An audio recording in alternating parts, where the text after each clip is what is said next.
Hello, hello, hello, नमस्कार दोस्तों। आज इस वीडियो में मैं आपसे बात करने वाला हूँ बिग बॉस के बारे में।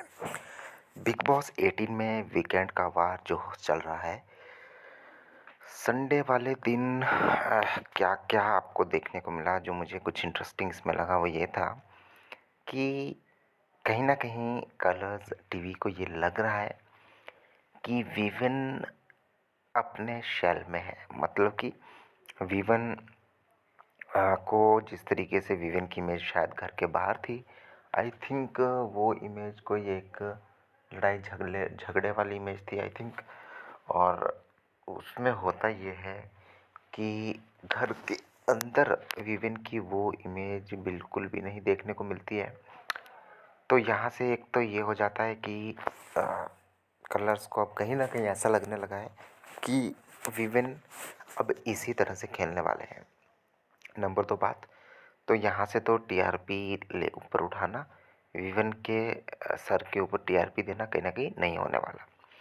फिर अगर बात करें तो अब दूसरा उनका कौन बचा? तो बचा करण।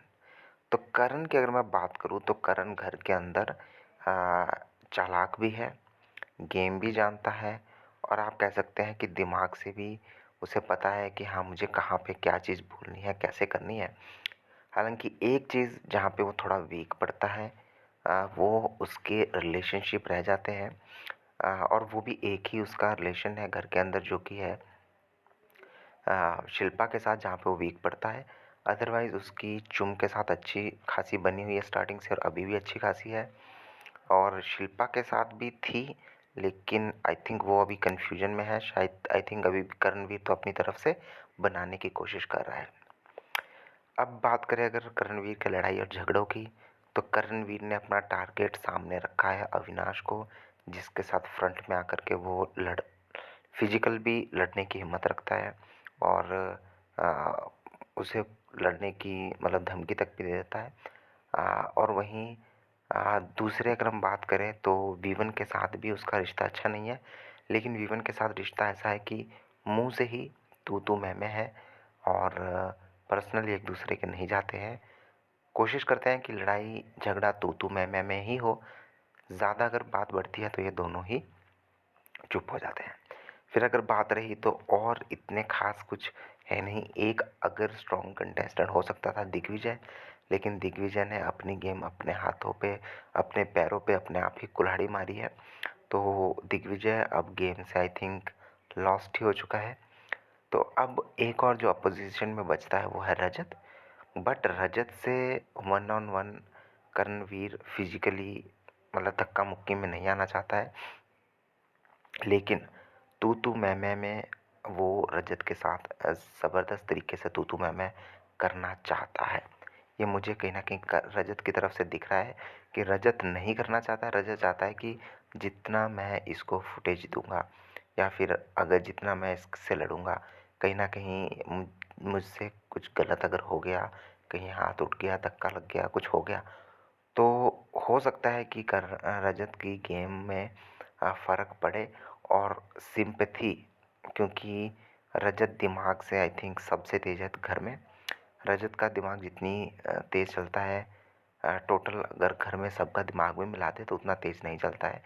तो रजत को पता है कि भई अगर मैंने धक्का-मुक्की या कुछ भी यहाँ पे कर दिया, तो एक सिम्पैथी जुड़ जाएगी करणवीर मेहरा के साथ, जो कि वो करणवीर को नहीं देना चाहता है। क्योंकि एक सिम्पैथी पहले ही जुड़ी है करण के साथ, वो है कि सारे के सारे जो भी विवाद करण के है, धोखे करण को मिल रहे हैं, वो शिल्पा की तरफ से मिल रहे हैं। एक तो ये है, दूसरा ये है कि घर में से ज़्यादातर लोग करणवीर के अगेंस्ट है, तो ये भी उसको मिल रहा है। तो और तीसरी बात ये होगी कि इस वीकेंड के वार में करण को जो घर के अंदर होस्ट आई थी, उसने मतलब ज़्यादा ही कुछ सर पे चढ़ा दिया। तो अब तो बात ये है कि करण का कॉन्फिडेंस नेक्स्ट लेवल होगा।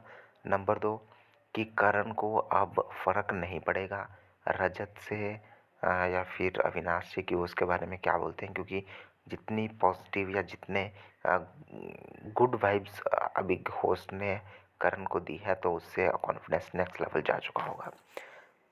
करण का मुझे जो स्ट्रॉन्ग पॉइंट लगता है वो है करण का पॉइंट्स को लेकर के क्वेश्चनिंग करना। कोई भी पॉइंट हो, कोई भी मुद्दा चल रहा हो, कोई भी टास्क चल रहा हो, तो करण वहाँ पे उस टास्क को छोड़ कर के उसके जो सवाल हैं उसको पहले पूछेगा। जैसे कि आज रजत से पूछना चाहा, लेकिन रजत ने एक्सीलेंट तरीके से उसको खटका दिया। फिर वीवन ने एक्सीलेंट तरीके से उन क्वेश्चंस को जवाब ना देते हुए ये कहा कि शिल्पा जी जवाब देगी। तो यहाँ पे करण कहीं न कहीं जिस एक तीर में एक तीर करण जो मारना चाहता है वो है रजत के साथ अगर फिजिकल फाइट हो जाए तो उस करण को पता है कि वहाँ से एक और सिंपैथी उसे मिलेगी और वो करण को शायद बिग बॉस के फिनाले तक पहुँचाए। क्योंकि आई थिंक अब तो करण को भी पता है कि इस एपिसोड के बाद, इस वीकेंड के वार के बाद, कि वीवन कहीं न कहीं रेस में पिछड़ता जा रहा है और अब जिसका उसको इंतज़ार था वही होना है कि रजत के साथ उसकी हेड टू हेड फाइट होने वाली है। क्योंकि पहले करणवीर को मेहरा को ऐसा लग रहा था कि वो बहुत पीछे है, उससे आगे अविनाश है, उससे आगे ईशा है, उससे आगे वीवन है और फिर रजत है। तो रजत तक पहुंचने के लिए उसे ऐसा लग रहा था कि बहुत दूर है और एक हट्टा-कट्टा इंसान भी है।